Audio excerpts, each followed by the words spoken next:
Salam alaikum Azul Fillaoun, bonjour. C'est un secret de Boussadia que le président Bouteflika est totalement déconnecté de la réalité, qu'il n'a que quelques instants de relative lucidité par jour, qu'il ne reconnaît plus les gens, qu'il a perdu la quasi-totalité de ses facultés mentales et cognitives.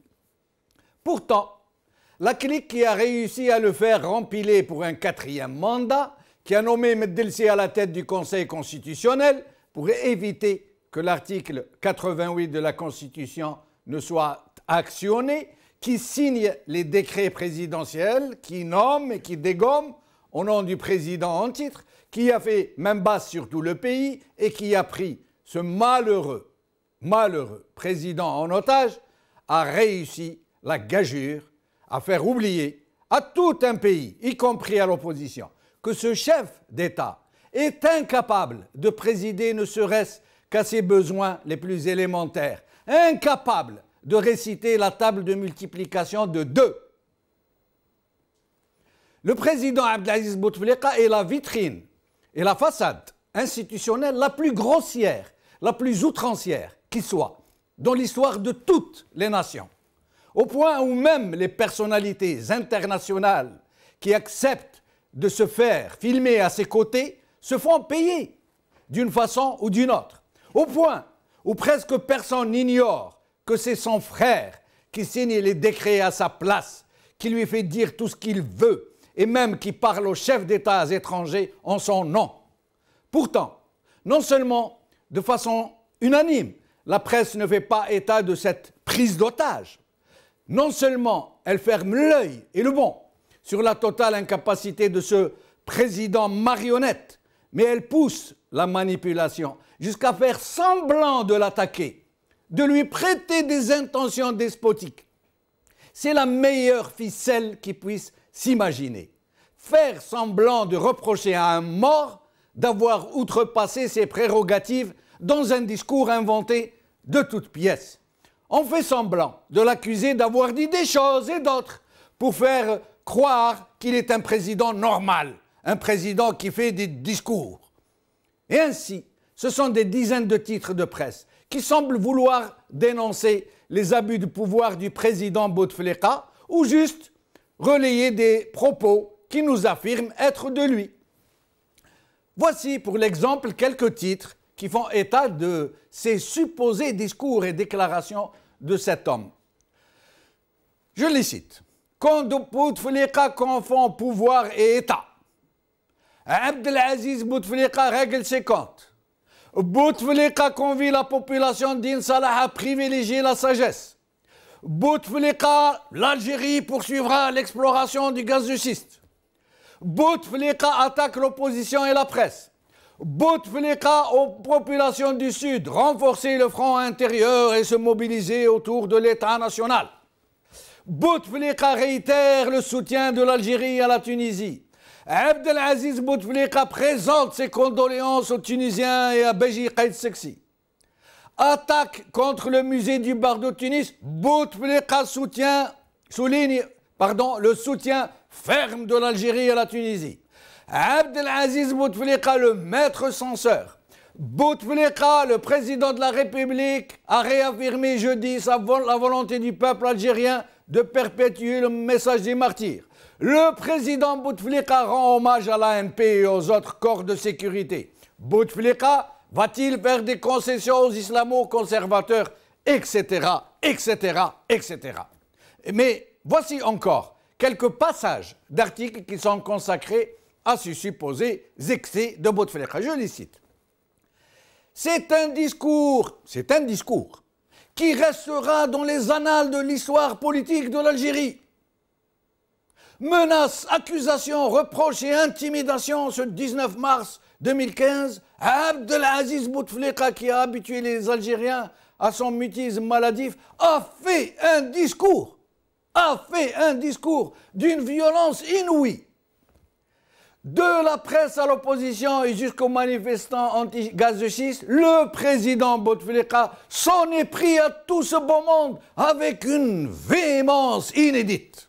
Ensuite, dans son discours, le président confond l'État et la fonction qu'il occupe depuis 1999 dans son discours. Ensuite, le chef de l'État menace et met en garde la presse et l'opposition. Ensuite, Bouteflika promet d'agir vite, très vite même. Les sanctions, à en croire son discours, ne vont pas tarder à tomber.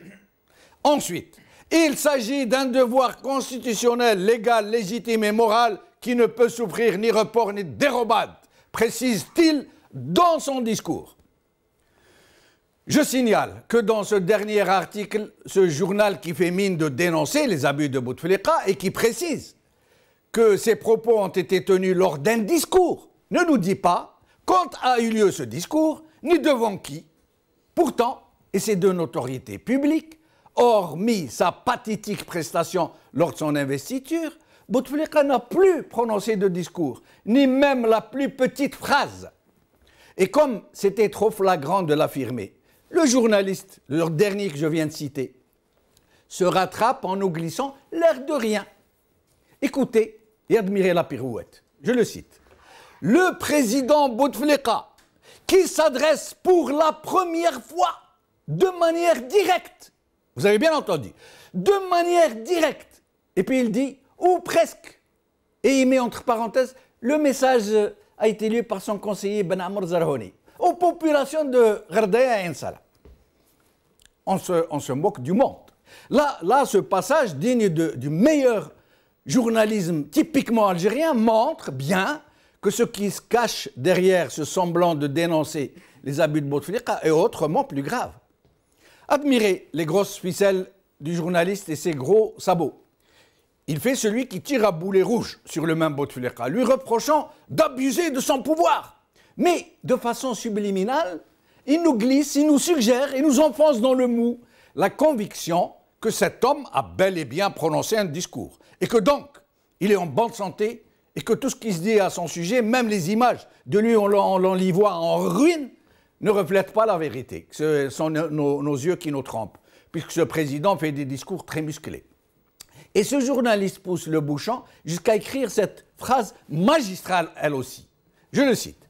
Le président Bouteflika qui s'adresse pour la première fois de manière directe ou presque, et puis il nous dit, non, le message a été lu par Ben Amr Zarhoni. Et ce n'est pas fini.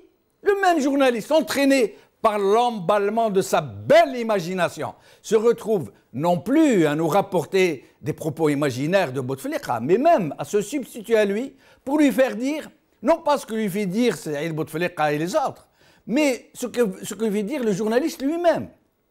Au point où nous en sommes, pourquoi pas, puisque tout le monde parle au nom de ce président, les Sellal, les Benyons, les Sadani, les rôles sont comptés, ceux qui leur disent ce qu'il a dit, ni ceux qui signent ses décrets à sa place. Alors, pourquoi pas les journalistes zélés qui font du rap? Écoutez ce joli passage du même journaliste. Alors là, il fait carrément parler le président. Hein.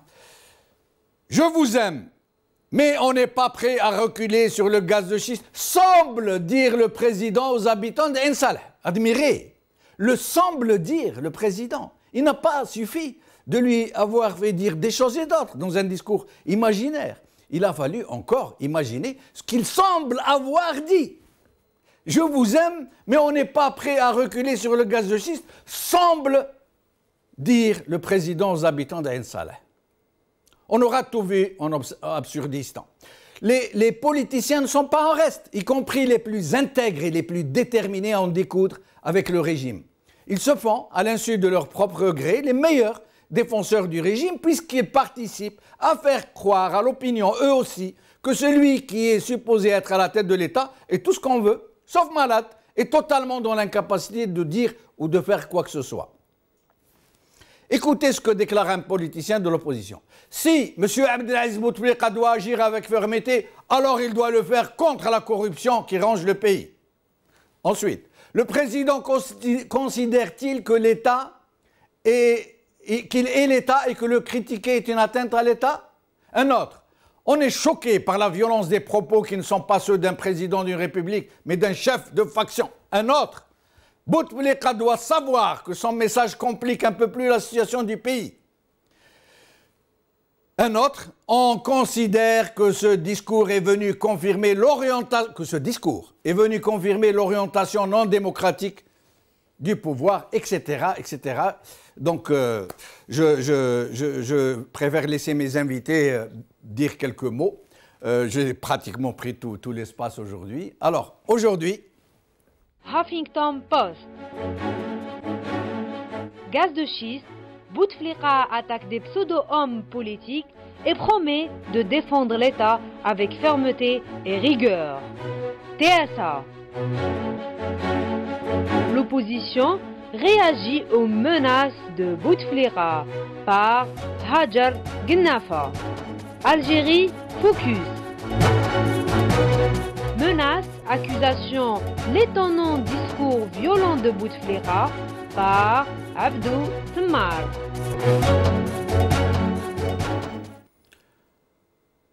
Machiavel n'aurait pas fait mieux, martèle le mensonge jusqu'à ce qu'il devienne vérité. J'ai le plaisir aujourd'hui de recevoir mon ami et désormais collègue Samir Bellateche, dit Samir Hashicha, pour ceux qui le connaissent, activiste très connu dans les réseaux sociaux. Merci d'être avec nous, Samir. Merci beaucoup pour l'invitation. Merci. Alors, nous recevons aussi par Skype Yahya Bonouar et par téléphone Yassine Mahibahi. Yahya Bonouar qui est journaliste et Yassine Mahibahi qui est médecin et analyste politique. Merci à eux deux d'être avec nous. Samir, qu'est-ce que tu aurais à dire devant ce fameux discours donc, que tout le monde s'évertue à reconnaître comme un discours normal, quoi? Je ne sais pas si on peut rajouter grand-chose suite à ce que je viens d'entendre par rapport à ton introduction. Je pense que tu as dit des choses très importantes à ce propos, c'est-à-dire que l'Algérie, et ça c'est triste, moi c'est le citoyen qui parle en tant qu'Algérien, on constate très clairement qu'on n'a pas d'institution en Algérie, notamment dans le cas qui nous intéresse, l'institution de la présidence. On n'a pas de président en Algérie. On a des gens très visiblement qui gèrent, mais derrière les rideaux, d'une manière qui sort complètement du cadre institutionnel, du cadre qui peut être contrôlé par le peuple, par les citoyens, par la représentation des citoyens, si représentation des citoyens il y a. Du coup, voilà, il vient faire un discours qu'il n'a jamais fait. Oui. On est en train et j'admire aussi ce que tu viens de dire par rapport à une certaine presse et tout, qui finalement ne fait pas attention, ou même fait exprès pour certains, de reprendre la même stratégie de communication de ce régime qui n'est pas un État véritable. C'est-à-dire qu'on nous fait croire que le président de la République a fait un discours, ce qui n'est pas le cas.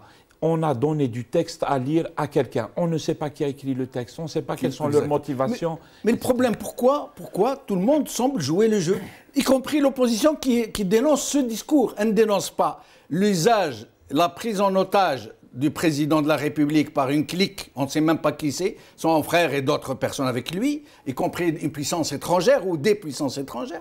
Personne ne dit ça, mais ils disent non, ce discours est un dépassement des prérogatives, ils s'en prennent à l'opposition. C'est comme s'ils disaient oui, ce président a bien fait ce discours. Voilà, il a fait un discours et ces gens ne sont pas d'accord avec le discours. Voilà, absolument. Ça veut dire qu'on nous fait oublier la proie pour l'ombre. C'est un vrai problème. Je pense que la question doit être posée à ces gens, en fait, en leur disant, ben, finalement, vous reconnaissez la légitimité de ce régime qui existe d'une manière complètement bizarre, anormale. Absolument. Voilà. C'est vraiment de la schizophrénie. Absolument. Yahya Bonouar, vous êtes avec nous? Yahya? Ami Samir. Yahya Bonouar. Oui, je vous écoute. Bonjour Yahya. Alors Yahya, votre point de vue sur cette histoire complètement farfelue, hallucinante je dirais. Ben, l'objet de cette lettre et l'agressivité de cette lettre, c'était justement pour montrer qu'il y a un président et que tout le monde réagisse et que tout le monde s'en offusque et comme s'il y avait un président. Je pense que l'objectif c'est celui-là, c'est un objectif de communication pour faire oublier qu'il n'y a pas de président et tout le monde tombe dans le panneau. Donc je rappelle un incident qui est passé inaperçu à l'époque, juste avant l'élection, quand Bouteflika s'était plaint auprès du ministre espagnol des Affaires étrangères. à propos d'une déclaration de Benflis. Bouteflika connaît les arcanes diplomatiques depuis 50 ans et il connaît les usages et jamais il ne se serait permis de se plaindre à un étranger de son rival à l'intérieur et surtout devant une caméra. À ce moment-là, je m'étais dit, est-ce qu'il est conscient de ce qu'il fait ou est-ce qu'il n'est pas conscient? Parce que s'il avait été conscient, jamais il l'aurait fait. Est-ce qu'il est conscient? Est-ce qu'on lui force la main? Est-ce qu'il est incapable de se rendre compte de ce qu'il fait? Ou est-ce qu'il est seulement incapable de dire non? Aujourd'hui, est-ce qu'il sait qu'il y a eu cette lettre en son nom? En tout cas, ce qui est sûr, c'est qu'il est incapable de l'écrire. Et c'est le style polémiste de cette lettre. Je crois deviner derrière la main du ministre de la Communication, Hamid Green. C'est plutôt son style. Mais est-ce que Bouteflika sait, est-ce qu'on l'a prévenu, ou est-ce qu'il ne sait pas du tout ce qui se passe? Mais donc ça, c'est une question. Yahya Bonouar, qu'est-ce qui explique cette attitude de l'opposition qui se focalise sur ce fameux discours et qu'on oublie de dire que ce monsieur n'est pas capable d'écrire un tel discours et qu'on le lui a écrit? Il y en a un, je crois, Benflis s'est posé la question. D'autres aussi. Voilà, Massim Belabbas, Sofiane Gilali. Oui. Voilà, et Sofiane Gilali également. Mais voilà, il tombe dans le panneau, c'est des stratégies de communication, la même utilisée pendant la campagne électorale où tout le monde a oublié que c'est pas un candidat mais une photo. Et là, ils refont la même chose et ils tombent dans le panneau au lieu de dire si Bouteflika veut nous menacer, ben ramenez-le à la télévision et qu'il le fasse lui-même. Mais qu'on vienne pas nous faire lire par un conseiller une lettre et dire que soi-disant c'est lui. Si c'est Bouteflika qui l'a fait, ce que j'en doute, qu'il vienne le dire lui-même à la télévision et qu'il vienne menacer ou faire ce qu'il veut, mais qu'il vienne lui-même. Ça doit être ça la réponse de l'opposition globalement. Absolument, mais c'est loin d'être le cas. Restez avec nous, Yahya Bonouar. Yassine Mahibahi, merci d'être avec nous. Merci à vous, bonjour à mes amis, à tout le monde. Bonjour. Alors Yassine, votre avis sur cette curieuse situation? J'ai l'impression que d'abord tout le monde est atteint d'un syndrome de Stockholm devant la férocité de ce régime. Malheureusement, les journalistes ne font pas leur travail de façon crédible, alors que le problème, c'est de ne pas... On nous avait annoncé que quelque chose de grave allait se passer le 19 mars 2015. Effectivement, c'est une première dans les annales de la politique algérienne. Visiblement, le président de la République, il est pris en otage par son propre clan, son propre entourage. La presse, au lieu de dénoncer cette usurpation de fonction, cette espèce de forme d'un coup d'État, parce que ce n'est pas le style du président de la République. D'abord, il n'a pas la capacité d'écrire un tel discours, un tel communiqué. Puis je rappelle des phrases aussi violentes traitant l'opposition de pseudo-hommes politiques. Ce n'est pas le style de Abdelaziz Bouteflika, rusé, malin, tel qu'on le connaît, mais pas à ce point-là. Mais donc pour moi l'opposition, d'abord les journalistes malheureusement sont tombés dans ce jeu. Au lieu de dénoncer ce putsch qui est en train de se passer dans le palais d'El Mouradia par les proches, ils sont en train de nous faire un copier-coller d'un communiqué on ne sait pas qui a écrit ça. En tout cas, ce qui est sûr, c'est que ce n'est pas le président de la République.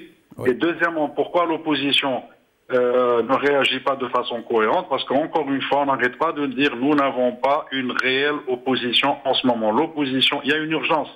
Il y a une urgence à mon avis. L'opposition doit s'entourer d'abord d'un nombre de consensus. Il nous faut absolument une période de transition. Il faut que l'opposition se mette dans l'idée qu'on doit choisir un homme qui peut représenter l'opposition durant cette période de transition et qu'on dénonce la prise d'otage du président de la République. Mais Yassine Mahibahi, malheureusement, dans une opposition qui, comme vous venez de le dire, malheureusement, je suis au regret de le dire, une opposition qui ne parvient même pas à parler d'une seule voix pour dire que c'est une prise d'otage, que le président de la République est pris en otage, qu'on signe des décrets en son nom, qu'on lui fait pondre des discours qu'il n'a pas écrits, qu'il est dans l'incapacité la plus totale de réciter la table de multiplication de 2. cette opposition pourrait se mettre d'accord sur un seul homme pour la représenter? Elle n'a pas le choix. Elle n'a pas le choix parce que, voilà, le régime, il est là, il ne veut pas lâcher. Tout le monde sait que la solution, ce n'est pas de passer par la rue parce que, on rappelle bien ce qui a été écrit dans ce communiqué. La peur, parce que finalement, le régime aussi est en panique. Alors, il faut rappeler certains événements importants. Ce communiqué a été écrit au lendemain, d'abord, du rapport accablant de l'Union européenne mettant en cause la crédibilité des résultats du 4e mandat. Et deuxièmement, comme par hasard, Louisa Hannoun qui s'est attaqué à Saïd Bouteflika et Ali Haddad d'une façon assez virulente. Donc l'opposition, elle n'a pas le choix, parce que c'est vrai que tout le monde est conscient que l'unité nationale est en jeu. Personne de cette opposition qui, soi-disant, le président l'a traité de pseudo-homme politique, personne ne veut déstabiliser l'Algérie. Donc cette opposition n'a pas le choix, si ce n'est que absolument de se réunir, de désigner un homme de consensus. Pour moi, la période de transition est plus qu'une urgence. Et là-dessus, je pense que voilà. Restez avec nous, Yassine. Les journalistes ne font pas leur travail, oui. Et l'opposition est dispersée. Et restez avec nous, Yassine Mahibahi.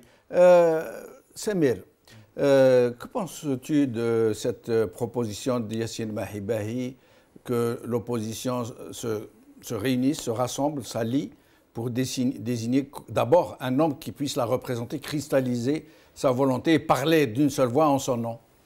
Moi, je trouve que, je le dis comme ça, mais même si ça nécessite réflexion et puis du travail, il faut aller vers les autres et voir comment les gens réagissent à ce genre de propositions, comment ça peut se gérer concrètement.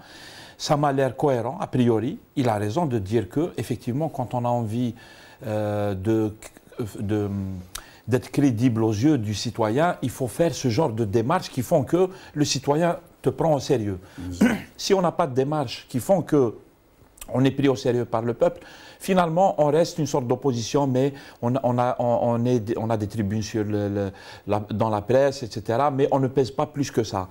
Mais par contre, moi, si je peux me permettre, Jamal, je voulais juste dire que la situation qu'on est en train de vivre, c'est plutôt, on a affaire à un régime et ils sont en train de se faire la guerre parce qu'il y a la succession de Bouteflika qui arrive. Qui se profile à l'horizon. Qui se profile à l'horizon. Et on a les centres de pouvoir, les centres de puissance dans le régime, à l'intérieur du régime, qui sont en train de faire du mouvement, des manœuvres pour, c'est-à-dire en prévision du remplacement du président de la République. Du coup, les gens, ils se positionnent, etc. Je pense que la déclaration qu'a faite, pas Bouteflika, le président et tout, mais le clan qui le représente, ceux qui sont derrière et ceux qui sont avec lui, je pense qu'ils font passer des messages à d'autres clans au sein du régime, à qui ils répondent, à qui ils disent « nous sommes les plus forts, c'est nous qui tenons la baraque, et si vous nous énervez, on va vous rentrer dedans, etc. » Je pense que c'est plus... Ils montrent leurs muscles, c'est une démonstration de force. Voilà, parce qu'il y a un ring... Regardez de quoi on est capable. Nous, ce président, non seulement on l'a fait passer,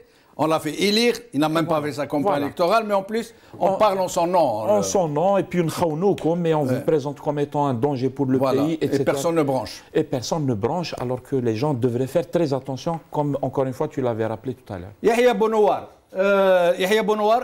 que pensez-vous de cette proposition de Yassine Mahibahi qui dit que la solution serait d'abord que cette opposition, ou réputée être une opposition, se mette d'accord pour désigner un homme pour la représenter et pour parler en son nom? Je ne suis pas très porté sur ces histoires de leadership qui généralement divisent plus qu'autre chose, que l'opposition se mette d'accord sur une démarche, qu'il fasse un communiqué commun, plutôt que chacun sa petite déclaration, ça ils peuvent le faire, qu'on s'entende sur la démarche, qu'on s'entende sur les principes d'une période de transition, et après on tranchera le moment venu la question de leadership, parce qu'elle empêche le reste. Donc, mais Yahya Bonouar, est-ce que vous pensez que l'opposition, celle qui est en train d'activer en ce moment, qui est en train de s'unir un temps soit peu, un temps soit bien, est-ce que vous pensez qu'elle serait capable de relever cet immense défi de faire face à ce régime prédateur?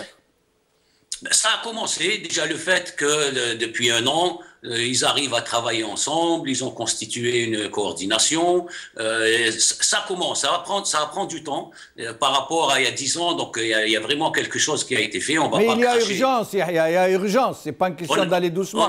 On est bien d'accord, on est bien d'accord. Et je pense qu'aujourd'hui, l'opposition, un conseil comme ça, si je peux leur donner, c'est qu'ils se réunissent et que lors d'une conférence de presse, ils disent « Ok, Monsieur le Président, on est d'accord pour que vous nous menaciez, mais venez nous le faire à la télévision vous-même. » Déjà, ça va mettre le régime dans une mauvaise posture. Absolument, absolument. Yahya, restez avec nous jusqu'à la fin de l'émission. Yassine Mahibahi, en moins d'une minute, si vous avez quelque chose à dire sur ce sujet. Ce que je peux dire, c'est que vraiment, quand vous avez dit qu'il y a une urgence, qu'aujourd'hui, je pense que nous vivons une période extrêmement grave dans l'histoire de l'Algérie par, je le répète encore une fois, c'est une forme d'un putsch, d'un coup d'État blanc qui se passe au palais du Mouradia. Il s'agit du président de la République, enfin, pas en la personne de M. Ablaze Bouteflika, mais de la fonction présidentielle qui est touchée. Donc je pense que voilà. Et puis, pour moi, je réitère encore, pour moi, mon idée à moi, il y a une urgence, il faut que l'opposition se mette d'accord pour désigner un nombre de consensus parce qu'il nous faut absolument une période de transition pour faire tomber, basculer ce régime. Merci. Il y a un enjeu capital pour l'Algérie, c'est justement ce qui va se passer dans les prochains mois. Merci Yassine Mahibahi, en espérant vous revoir bientôt. Samir, très brièvement, le mot de la fin. Inch'Allah, khair pour notre pays, parce qu'effectivement, comme le dit docteur Mahibahi, on est dans une situation très dramatique pour notre pays. Tous les signaux nous disent que ça ne va pas, y compris cet événement un peu d'une lettre qu'aurait écrite un président qu'on ne voit plus, qu'on n'entend plus. Donc c'est vrai que la situation, elle est très mauvaise. Inch'Allah, il y a beaucoup de boulot à faire. Et à mon avis, le boulot, il est à faire du côté du peuple. C'est le peuple qui pourra changer les choses. Ça va être lent, alors qu'il y a urgence, mais ça va être lent. Mais c'est du côté du peuple que viendra, Inch'Allah, le faraj qui m'impose. Inch'Allah.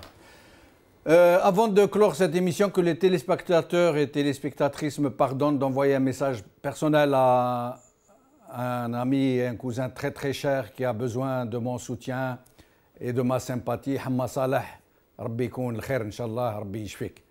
السلام عليكم, بقوا على خير, سلامة.